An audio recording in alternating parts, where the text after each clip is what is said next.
Welcome to The Last Breakfast. Please enjoy the video. You begin by ensuring the watch has enough power. Charge it or swap the battery if below half. Once powered, locate the mode or SET button, sometimes recessed, so you know where to press. Press and hold that button for about 3 seconds until the digits start flashing.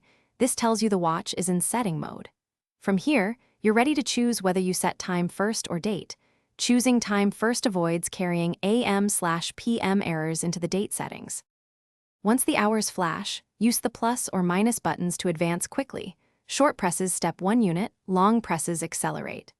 Make sure to toggle sequentially from hour to minute, then on to year, month, and day.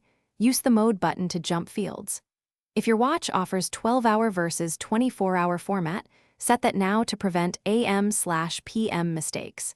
Changing it after the date can shift calendars. Take a breath and verify each field as you move forward so nothing gets skipped. To finish, cycle to the final field and press the SET or Save button once. The flashing should stop and normal timekeeping resumes.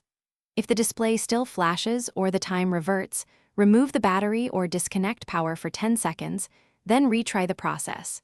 This clears temporary glitches. If problems persist, note the model number and consult the manual or manufacturer support.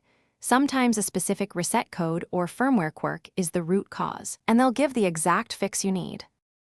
Thanks for watching. If this was helpful, leave a like and consider subscribing. See you next time.